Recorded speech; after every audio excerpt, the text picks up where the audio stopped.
What are you doing up at this hour of the night? What are you doing up at this hour of the night? Prevention of crime. Every hour of the day and night. Movie Break! Is the team that protects your property and you. Hallo liebe Movie Break Hörer und Hörerinnen, hier sind wir wieder mit einem neuen Interview und vielleicht hört ihr das so im Hintergrund, es gibt ja den Movie Break Thekencast. Also das hier ist nicht der Thekencast, aber ich sitze hier tatsächlich an einer Theke, um einen Regisseur zu interviewen des wunderbaren isländischen Films Beautiful Beings, der am 11. November startet. Also wenn ihr diese Podcast hört, dann hat er wahrscheinlich schon seinen Kinostart bekommen. Und ich sitze hier mit Guðmundur Arnar Guðmundsson. Hi. Hi. So great to be here with you. And your movie, I could already see it at Berlinale. It's the Oscar contender for Iceland. Yeah. If we in Germany think of Iceland, we think of beautiful landscapes and ecological efficiency and a very well-to-do society. And we see nothing of that in your movie, which has a very dark, socially conscious subject about three young people and that integrate a fourth person into their group of friends. How did you come up with that subject? Well, it's inspired by my teenagehood in Iceland, in the suburbs. And it's just another side of Iceland that isn't maybe promoted for tourists. But, you know, it's a layer in our society that's there, and like in all other societies, you know. What was very fascinating for me is that we see in the first half of your movie a person from the underclass in the focus of attention, a young boy from a very broken family who's bullied and then meets a couple of new people who ultimately become very close friends to him. And it's very rare that we see underclass characters, no matter if they're kids or adults, on screen. Was that also an issue, and why do you think that is, that we see those characters so rarely?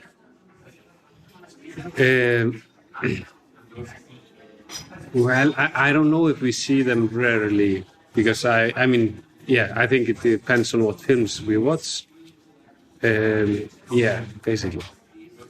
And how did you come up with the class dynamic? Because some of the boys that are in the center of the action are from more middle class families, some are working class, and some are underclass. And it's actually very rare in real life that we have those interclass interactions. Usually the classes stick more to themselves. How did you come up with that? How did you explore those themes? Well, in Scandinavia, that's more the usual for us, and especially in Iceland, because there we don't have our school system is based on neighborhoods, and every neighborhood is built with upper, middle, and working class kind of combined together.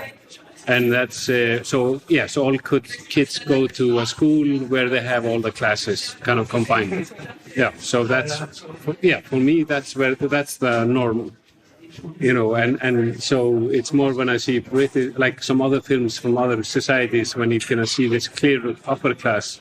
We don't really have that so much in Iceland. And you said that this movie is also inspired by your own views. Would you like to elaborate a little bit on that? Yeah, I mean, when I was growing up in Iceland, there was a lot of youth violence among boys. And I was in a friend group where this kind of behavior was very much promoted, and kind of like a toxic masculinity environment. And I used to pull in new boys into that group, mostly boys that had maybe no friends or were the kind of the opposite, to kind of create a little balance within the group. And so the film is kind of inspired from those years, but it's still a fictional story, you know. And I think it's important that people know it's fiction, because my old friends, it wouldn't be fair for them if people think that everything is in the film actually happened. And within the dynamic of the film, you said it's fiction, and while we have this very social realist elements, we also have fantastical elements like dreams that become true. And it's maybe interesting to know, while the international title is Beautiful Beings, the original Icelandic title actually translates to nightmare, if I'm correct. No, that's the wrong translation. So what is the right translation? It's Bertrimi. It's more like an omen, or like, but omen sounds very big, but Bertrimi sounds just like a normal thing, that you dream something that then happens. And in Iceland, that is a part of our culture, is, that we talk about our dreams and believe that, there are some supernatural elements in the world. And I mean, not everyone in Iceland believe in that, but a big portion of Icelanders can connect to that. So for me, that's also based on reality within my world. That's very fascinating, because we not only do we not have an equivalent word in German for a dream that does come true. There's no word to describe that. It just doesn't exist. Dreams don't come true. Okay, that's very strange. Yeah, and it's also that it explains why it's in such a natural way intertwined in the action. And do you think it also is the only way to deal with those very harsh subjects that come up in the movie, such as child abuse and violence, that we kind of retreat into this fantasy world where we hope that there is some magical solution where there actually is no solution? No, I mean, the film is, for me, that fantasy side of the film, it was important that was just a side story, because I wanted to portray that in the most natural way I knew. And for me, that's also just part of reality in a way. So for me, it's not. For me, it was more about like finding the right balance between showing the beauty of the friendship the boy have, and then the violence to kind of. So, that I wanted audience to walk out of the film and think, oh, those boys were really good friends, and they were supported in the way they knew how to be that. The first half of the movie is concerned with a young bullied boy who is new to the group of friends. The second half of the movie is concerned with his best friends within this group, who has those dreams that then become true. How did you decide to make that very unusual switch from one main character to another main character? For me, Balli's story, the one who is bullied, was the most interesting story before he meets the boys. And then when he meets the boys, he kind of gets what he was hoping for. He gets friends and is starts to belong in a group. And then Atti's story, who is kind of starting to realize that he has to leave this group, becomes more interesting. So for me, it was just a natural way of that story becomes more interesting, and then I follow that. And we have some amazing young actors in this movie, especially since it's a movie with such harsh subjects. Could you explain how you found the actors? How did you do the casting process? Yeah, we don't have professional actors this age in Iceland, so we kind of have the casting start like a year before. And then we take a long time to teach them acting, kind of slowly build them up as actors, and then in the end they're ready for the roles. And how did you develop those violent scenes? And there are also scenes of sexual abuse. How did you approach those? I mean, the violent scenes we coordinate with a stunt actor, and we train the boys, and it's very choreographed. So every punch and every move is highly trained and choreographed, so we can shoot it in these long takes. And we want to make him feel as realistic as possible. So not every punch is good, and it should be a little bit like a. Boys that don't really know how to fight as well. So, so there are different layers of how to make it look realistic.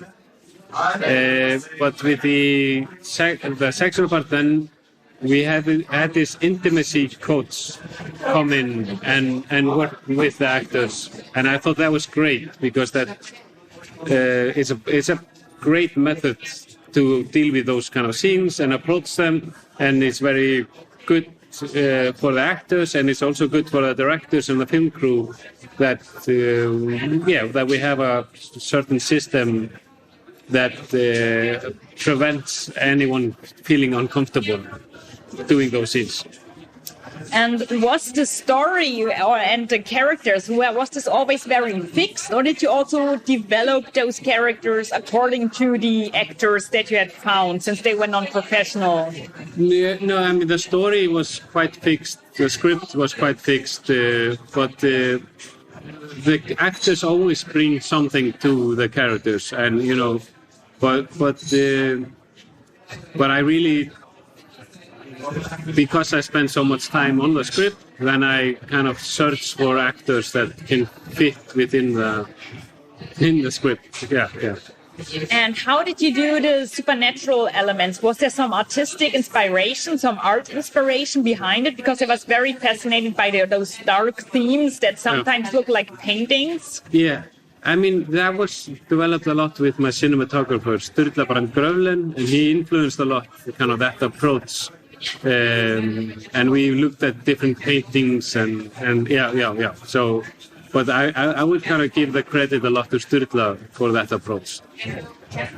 And would you personally classify this movie more as a movie for adults or for children? Because I saw it more as a movie for elderly children that are not, like, maybe not little children, but younger children. But then here in Germany, I think it's only possible to be screened from 16 years of age. Yeah, I think that's a shame, because for me, like, it's a film that 13 and 14-year-old kids should watch. Yeah, I definitely agree. Yeah. I think, and in Iceland, that was like, I think 14 was the limit in Iceland, but then, like 13 will be accepted. So, so for me, that's the audience I want to see the film the most. And but of course, I'm happy that everyone comes to see it, but I would prefer youth audience to be able to see it as well. Yeah. I also would strongly recommend this film for people who are maybe 12 years old, 13 years old. I think it would be perfectly fine to watch that movie. And you said that those themes of social violence, of youth violence, are based on your own experience, but did you also research it? Because it's some time ago that you were young, and youth culture changes very quickly. Yeah, we researched it because I was honestly not sure how much of that behavior was still going on in Iceland, because now I live in a bubble of my peers and children, and they're not behaving like this, and their friends are not behaving like this. So I thought maybe this is just gone, maybe this is part of the past. But then we started researching, and we had a period in Iceland where youth violence went down a lot. But then around 2014, it started rising a bit again. It's not on the same level as it used to be, but it's still there, and we still have very serious cases. And I can imagine in Germany and every country you have that, because, kids, the behavior of young teenagers will reflect on our society. And how did you find the locations? They're very run down, dirty, dark, especially given the progress that was made in the last years in Iceland and the rebuilding. How did you find such run-down locations? Yeah, that's funny, because the film is originally written for the suburbs of Iceland that was kind of being built at that time, and everything was quite raw. And the only raw part we found in Iceland now was in the west side. That's a little bit more expensive area. But they still have a lot of worn down houses. but these are all. This is kind of part of the old Reykjavik. But it is actually not. For us, it's like every neighborhood in Iceland can have working class, lower class, and upper class kind of mixed within the neighborhood. So that then also means that those kids meet in school. Yeah. And how did you experience the specific dynamic between the classes? Because this is still something that really intrigues me, how it would work together with people from so different classes. Because we don't have that in Germany. We don't have it at all. And for me, that was one of the most exciting things about the movie. Yeah. I mean, for me, it's in school, kids don't have so much classes. You know, it's more something that's at home with the parents. And I remember in school, it didn't matter if you would have a guy who would act out and beat other kids, and he was from a rich family, but his parents were never home, you know, or something. There's some reason for behavior of kids, and yeah, you can have that behavior in every class. Yeah. That's actually a very interesting point that you bring up here, that the violence in the movie happens to come from upper class kids, while usually it's portrayed in movies, especially and also in books, to come from lower class. Usually lower class is the aggressor, and in upper class everything is fine. And this movie shows us that it's not necessarily that way. And while it might not have been meant as a metaphor, I kind of always see it as a metaphor for the violence of upper class to the lower classes in society. Is there something of that in the plot? No, I didn't really think about it that much. But I'm happy that you noticed that Connie wasn't lower class, because I think a lot of people watch this film and think, oh, all the boys are lower class because of their behavior. But for me, there's only one kid there that's from that lower class, and that's Palli. The other are working class and then upper. So I was happy. I'm happy to hear that you saw that. I actually think that it's part of the reflection of social prejudice. That people see somebody who's violent and then automatically assume this person must come from the underclass because only the underclass is violent, and even then choose to ignore their social background. And how did you find the adult actors for the film? Because they also play a very important role, especially the stepfather, who's an incredibly menacing presence. We see so little of him, but he's still super scary. Yeah. I mean, that's Ólafur Darri Ólafsson, one of our biggest actors in Iceland, and all the adult actors are professional actors. So then they go through more like a normal casting, you know, or I offer them the role after meeting them and discussing the role. Yeah, so that's a little more kind of simplistic way of working with them. And there's also the subject of substance abuse or substance tryouts. It's not always abuse. You can also just try them out. Yeah. And how did you do those with the young actors? Because did they have drug experience, or did you have to explain them what it is? We had to explain them how to behave, you know, in that situation, because they had no experience. But just so it's clear, we really put a lot of effort in putting up rules with them and explaining the harmless effect of this. And we had, like, for example, a rule, like if we would find out they were smoking or drinking, you know, during this year process, we would fire them from the film right away. You know, and if we would find out they would be in a fight in school, we would fire them as well. So they actually had to be on the best behavior. To play those very broken characters, they had to be on their very best behavior. Yeah, they had to be on their best behavior, and the parents were also involved in that. So it actually ended up being for the boys, I think it ended up being a really good experience, and kind of more like a experience. If you train and put a lot of effort into something very good will come out of it. And I think all of them are kind of stronger after this experience. But with the alcohol, it was funny with this one scene when they're taking drugs, just to explain to them how to act that. It's just, you know, simplify your movements, smile a little more, you know, and then it was more approached in an acting way, but not really explaining anything of that substance. You know, it's more just how do you move, you know, how do you walk, how do you, you know. lose your balance. Yeah. In the movie, a big element is the transformative capability of friendship. Friendship actually transforms all of those characters in a positive way, and in a certain way saves them.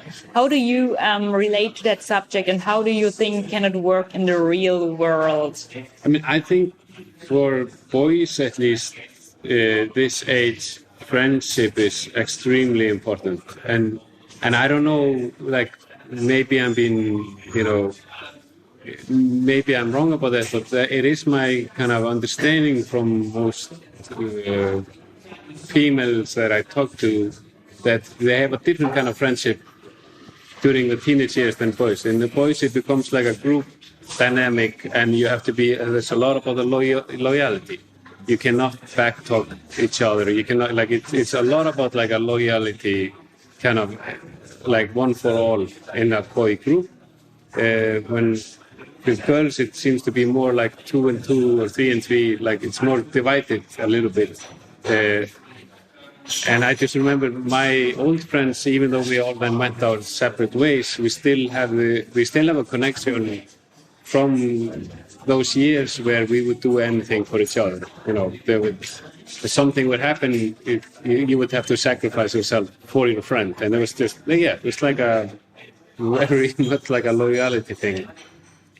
But your movie also shows that this kind of loyalty can have a dark side if you're pulled into some violent action or some dangerous action that you don't necessarily agree with. No, definitely. And that film is kind of, and that is part of it, that friends can pull you up and push you down, and friendship can pull you up and push you down all the time.